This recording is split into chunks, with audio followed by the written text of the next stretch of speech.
السلام علیکم۔ امید ہے آپ سب بخیر و عافیت ہوں گے۔ آج کے ہمارے لیکچر کا عنوان ہے تقابلی تنقید۔ تنقید پر میں نے لیکچر شروع کیے ہیں۔ تنقید کیا ہے، تنقید کے اصول کون کون سے ہیں، جمالیاتی تنقید، تاثراتی تنقید، اور اسی طرح مزید لیکچرز میں نے آلریڈی دیے ہیں، آپ پلے لسٹ میں ان کو دیکھ سکتے ہیں۔ آج ہم تقابلی تنقید کو پڑھیں گے۔ تقابل، جس کو انگریزی میں کمپیریزن کہتے ہیں، دو چیزوں کے درمیان موازنہ کرنے کو تقابل کہا جاتا ہے، کمپیریزن کہا جاتا ہے، اور تقابلی تنقید میں بھی یہی کام کیا جاتا ہے۔ یعنی نام ہی سے ظاہر ہے کہ دو چیزوں کے درمیان، یعنی دو فنکاروں کے درمیان تقابل ہوگا۔ اس قسم کی تنقید کے لیے دو فن پارے سامنے رکھنے ضروری ہوتے ہیں، اور ان کے باہمی موازنے سے ان کی قدر و قیمت مقرر ہوتی ہے۔ یعنی اس طرح کی تنقید کے لیے دو فن پارے سامنے رکھنے ضروری ہوتے ہیں تاکہ اس کے درمیان تقابل ہو جائے۔ اگر ایک فن پارہ ہو تو پھر تقابلی تنقید ممکن نہیں ہے، کیونکہ تقابل ہمیشہ دو یا دو سے زیادہ چیزوں کے درمیان ہوتی ہے۔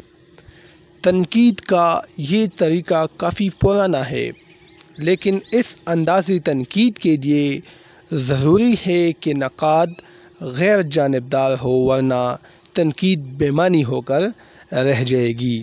اچھا، یہ سب سے اہم اور سب سے لازمی بات ہے کہ تقابلی تنقید کے لیے نقاد کو غیر جانبدار ہونا چاہیے، نیوٹرل ہونا چاہیے۔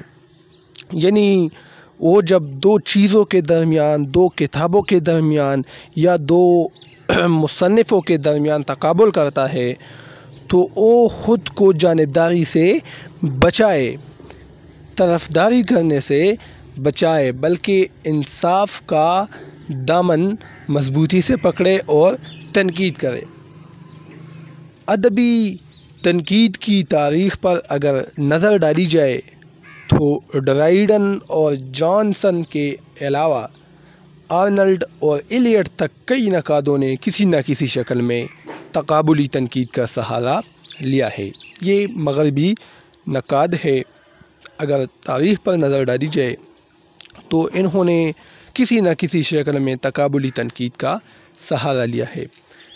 دو چیزوں کے درمیان تقابل کے لیے ان میں چند اقدار کا مشترک ہونا بھی ضروری ہے۔ یہ بات ذرا غور سے سن لیجئے۔ مثلاً فارسی غزل اور اردو غزل میں باہمی موازنہ ہو سکتا ہے۔ میر اور غالب کے انداز سوز و غم میں موازنہ ہو سکتا ہے۔ انیس اور دبیر کے مرثیوں میں مشترکہ اور متضاد عناصر کا سراغ لگایا جا سکتا ہے، لیکن قرۃ العین حیدر کے ناول آگ کا دریا اور اقبال کی نظم ہمالہ میں کوئی تقابل نہیں ہو سکتا، کیونکہ دونوں علیحدہ علیحدہ اصناف سے تعلق رکھتی ہے۔ یعنی تقابل، یہ سب سے اہم بات ہے کہ تقابل کے لیے چند اقدار کا مشترک ہونا ضروری ہے۔ یعنی مثال کے طور پر جب آپ تقابل کرتے ہیں ناول کے درمیان تو دونوں طرف ناول ہونا چاہیے۔ اب قرۃ العین حیدر کا ناول ہے آگ کا دریا، تو دوسری طرف اداس نسل عبداللہ حسین کی ناول کا جو ناول ہے اس کے درمیان تقابل ہو سکتا ہے۔ دو شعراء کے درمیان تقابل ہو سکتا ہے، لیکن ایسا نہیں کہ ایک طرف ناول ہو اور دوسری طرف نظم ہو یا غزل ہو اور اس کے درمیان تقابل کرے۔ نہیں، ایسا ممکن نہیں ہے، کیونکہ ناول علیحدہ سے ایک فن ہے، ایک صنف ہے، ایک نثری صنف ہے، جبکہ شاعری، غزل، نظم یہ ایک شعری صنف ہے، تو ان دونوں کے درمیان تقابل نہیں ہو سکتا۔ ٹھیک ہے۔ اچھا، تقابلی اندازی تنقید کے لیے نقاد کا کثیر المطالعہ ہونا اور جن فنپاروں کے درمیان وہ تقابل کرتا ہے ان سے پوری طرح واقفیت بہت ضروری ہے۔ دونوں کی خوبیوں اور خامیوں کے بارے میں بھرپور واقفیت ہی کی مدد سے وہ تقابل کرنے کے قابل ہو سکتا ہے۔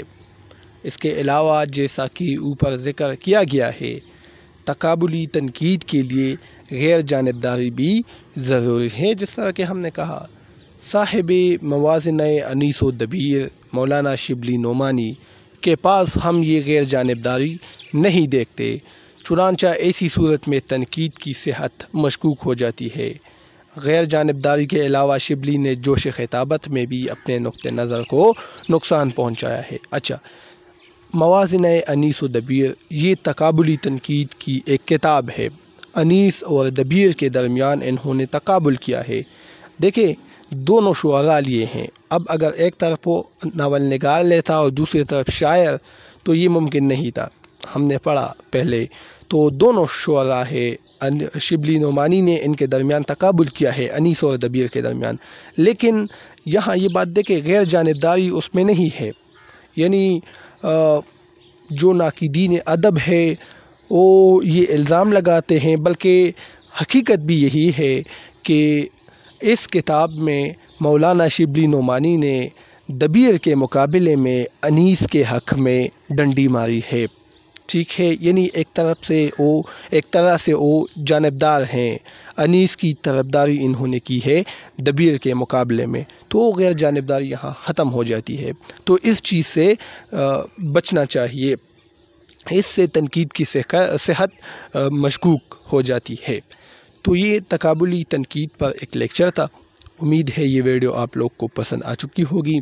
انشاءاللہ پھر نیکسٹ لیکچر میں ملیں گے ایک اور ویڈیو کے ساتھ۔ اب مجھے اجازت دیجیے، اللہ حافظ۔